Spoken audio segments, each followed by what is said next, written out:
వందనాలు తెలియజేస్తున్నాను. పాస్టర్ గారికి, సిఆర్ గారికి, సిసిఆర్సిసి వారికి, సంఘమంత్రికి కూడా వందనాలు తెలియజేస్తున్నాను. గత సంవత్సరం యూత్ సండే నుండి ఈ సంవత్సరం యూత్ సండే వరకు దేవదేవుడు కలిసి కాపాడిన విధానం బట్టి దేవదేవుడికి వందనాలు తెలియజేస్తున్నాను. నా తోటి యూత్ వారికి అందరికీ కూడా యువజనుల ఆదివారం శుభాకాంక్షలు తెలియజేస్తున్నాను. ప్రియమైన దేవుని బిడ్డలారా, ఈరోజు యూత్ సండే సందర్భంగా మన ఏఎస్సీ వారు ఏర్పాటు చేసిన అంశం ఆక్సిజన్. ఆక్సిజన్ అంటే మనందరికీ తెలుసు, మన ప్రాణవాయువు. మానవుడు శారీరకంగా జీవించాలంటే ఆక్సిజన్ ఎంతో అవసరం. కొంతకాలం నుండి మనం చూస్తున్నాం, కరోనా వైరస్ సోకిన రోగులు ఆక్సిజన్ లేక ఆక్సిజన్ పడిపోయి సకాలంలో ఆక్సిజన్ అందక ఎంతోమంది చనిపోయారు. సో ఆక్సిజన్ లేకపోతే చనిపోతాడు.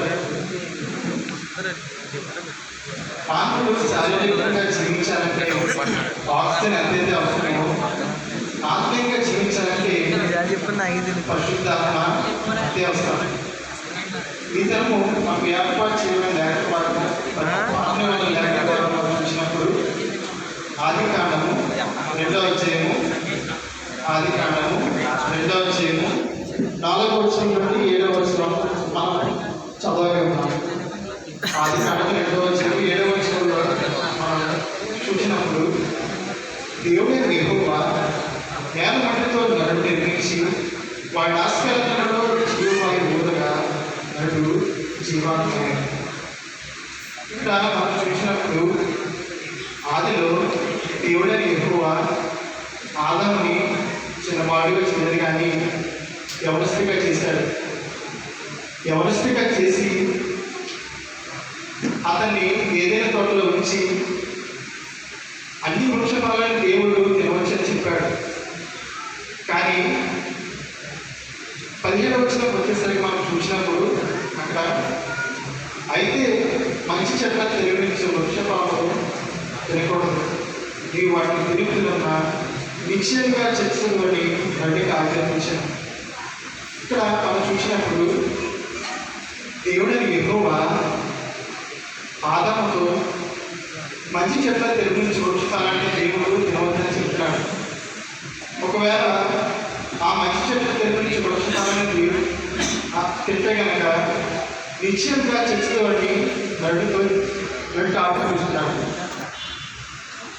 దేవుడి మాట విన్నంతసేపు ఆదాము దేవుడితో స్నేహం చేస్తూ సంతోషంగా జీవించారు.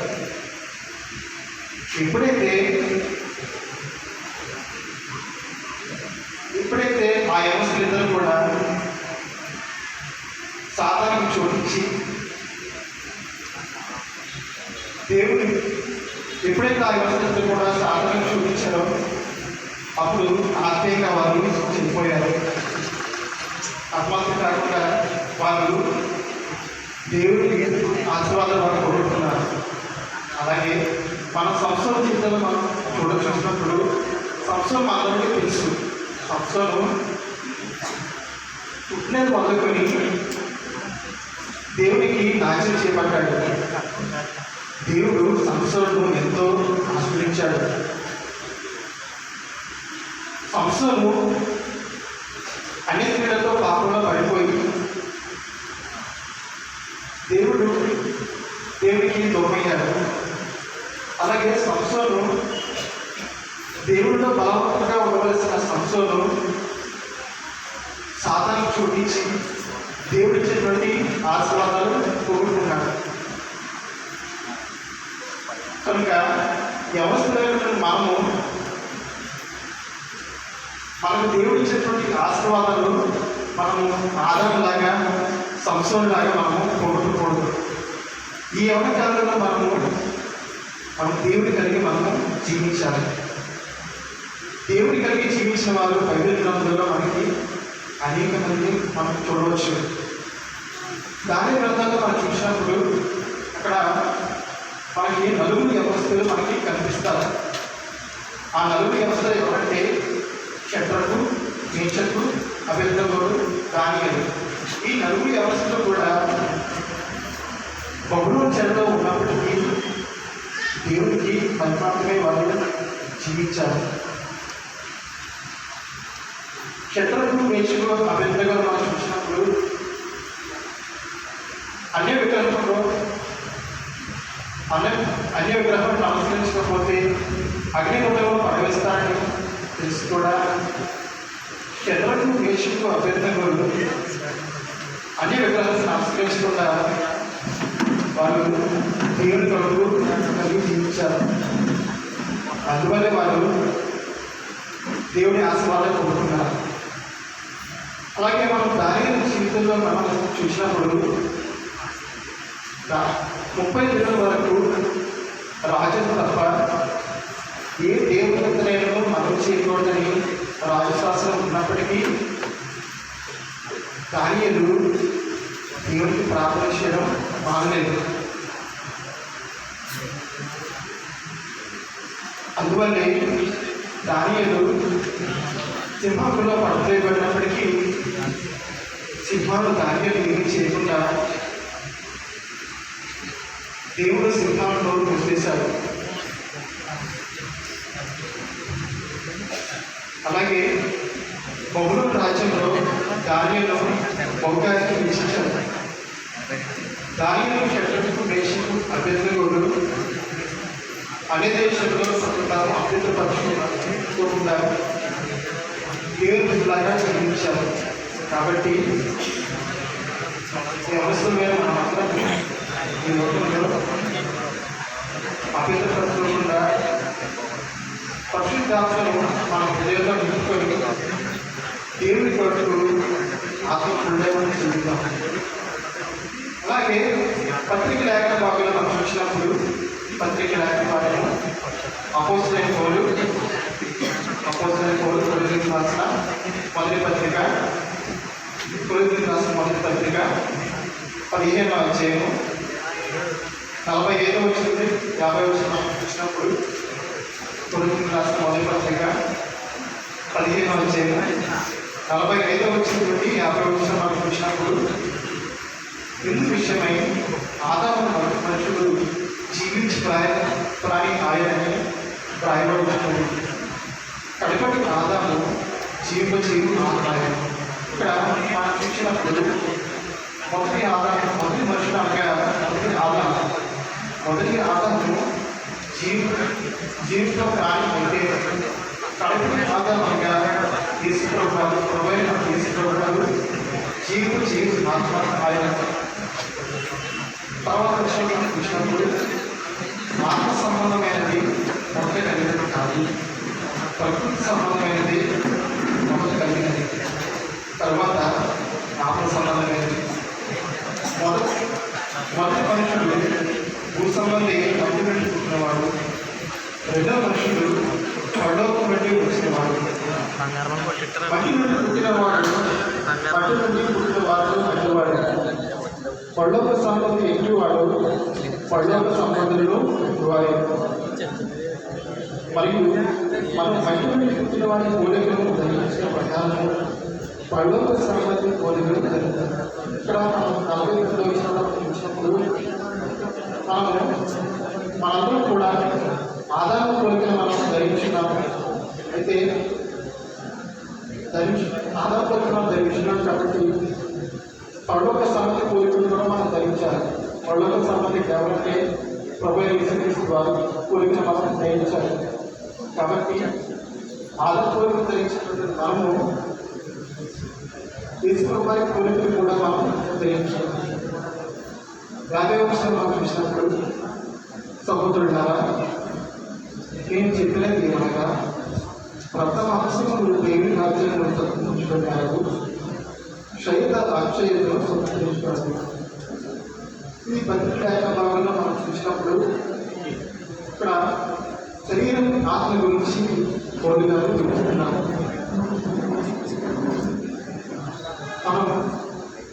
ఆత్మీయంగా జీవిస్తే కనుక పరలోక రాజ్యాన్ని మనం సంతృష్టించుకోలేము.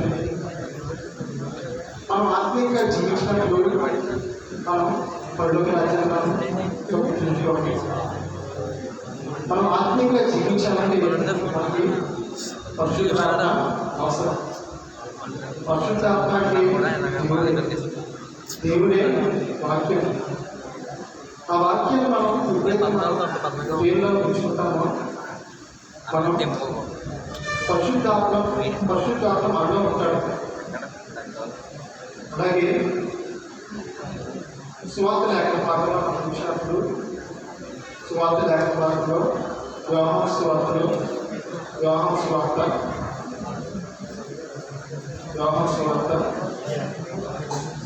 6వ అధ్యాయం, యోహాను సువార్త 6వ అధ్యాయం 43వ వచనం నుండి 49వ వచనం వరకు మనం చదువుతూ విన్నాం.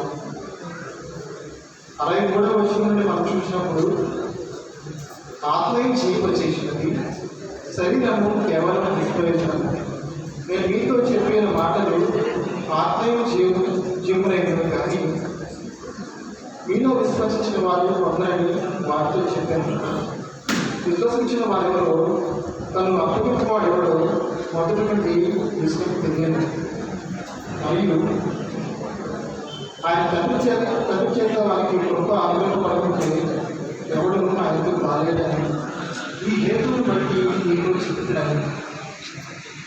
అప్పటి నుండి ఆయన శిష్యులలో అనేకులు మేలు చేసి మరి ఎన్నడూ ఆయనను వెంబడించలేదు. కాబట్టి యేసు మీరు కూడా వెళ్ళిపోవాలి అనే 12 మందిని అడుగుగా సీమోనుకి ప్రభా ఎవరి దగ్గరికి వెళుతున్నాము, నీకు నిశ్చయ మాటలు కలవాలి, నీవే దేవుని పరిశుద్ధమని మేము విశ్వసించి చేస్తున్నామని ఆయనతో చెప్పారు. ఇక్కడ ఈ సువార్త లేఖనాల్లో మనం చూసినప్పుడు ఇక్కడ యేసు ప్రభు వారు తాను వెంబడించిన శిష్యులతో ఈ మాటలు చెప్తున్నాడు. శరీరము కేవలం నిష్ప్రయోజనమే, ఆత్మయే జీవింపచేసినది. ఆయన వాక్యం వల్ల జీవిస్తామని యేసు ప్రభు వారు చెప్తున్నారు. మన దేవుని వాక్యమే ఆక్సిజన్. ఆ వాక్యాన్ని మనం నిత్యము ధ్యానించినట్లయితే మనం తర్వాత మనం చూసినప్పుడు శరీర ఆలోచనతో ఆయన గమనించిన అనేక మంది జీవులు ఆయన విడిచి వెళ్ళిపోయారు. మనం ఏదో మనం చూసినప్పుడు శరీర ఆలోచనతో దేవుని గమనించాడు. మీద దాంట్లో ఈ లోక సంబంధమైనటువంటి అధికారంలో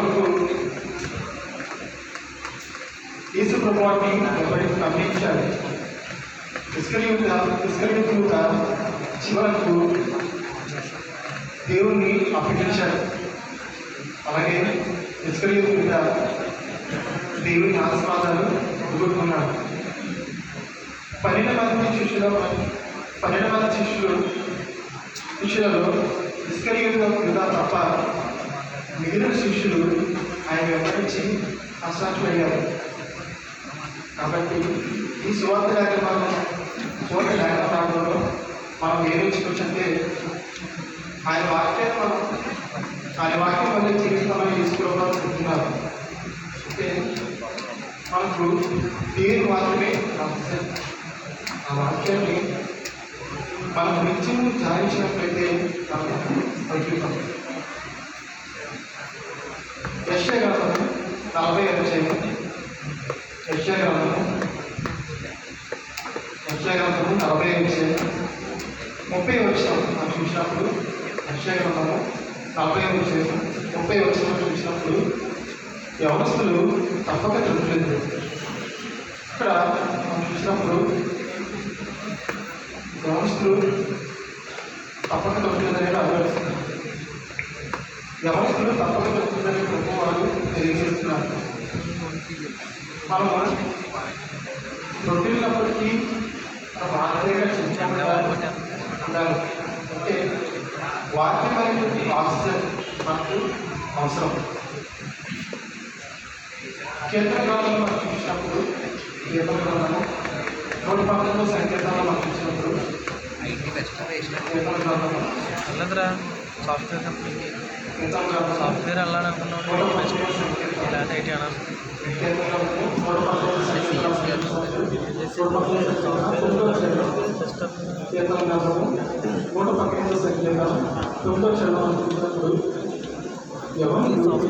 ఏం చేస్తాం చేసుకున్నారు? ఈ వాక్యం బట్టి దాన్ని జాగ్రత్తగా చూసుకోవడం చేతనే కదా ఇక్కడ కీర్తనకారుడు తెలియజేస్తున్నాడు.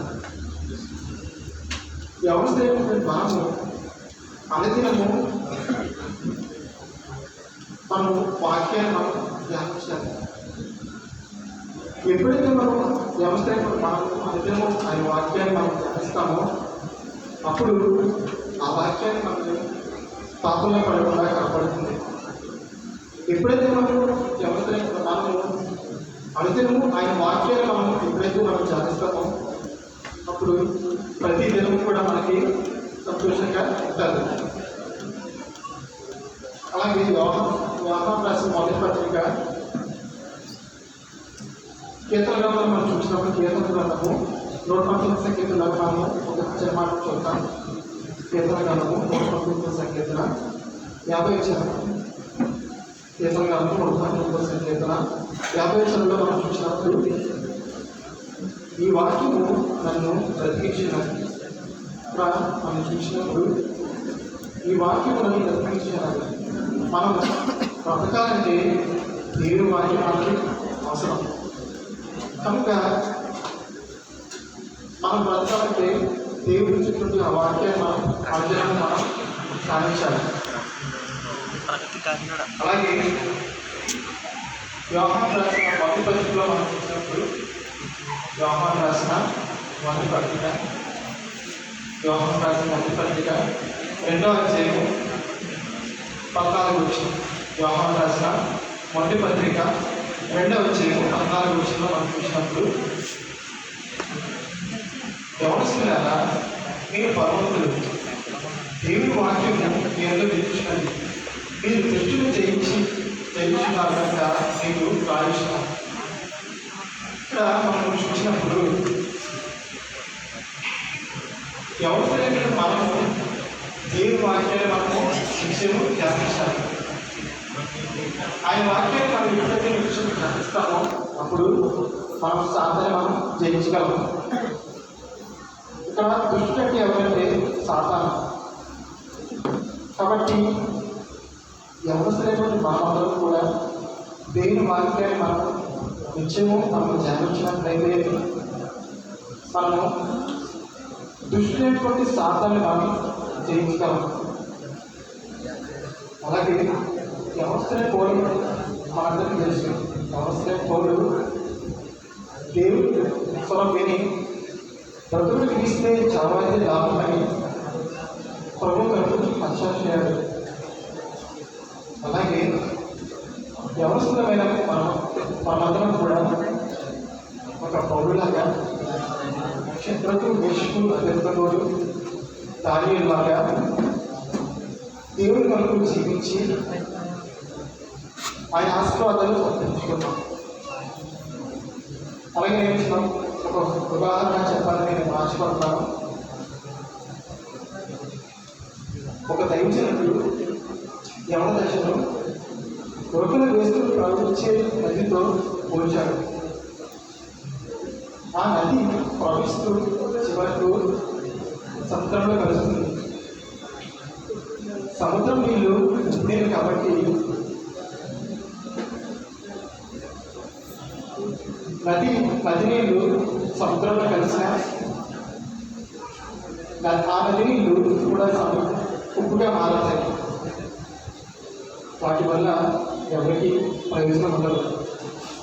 అదే నది నీళ్ళకు ఆనకట్ట మనం కట్టినట్లయితే ఆ నీటిని స్టోర్ చేసి పంట పొలాలకు మనం ఉపయోగించవచ్చు. అలాగే మనం మంచి నీటిని కూడా మనం ఉపయోగించవచ్చు.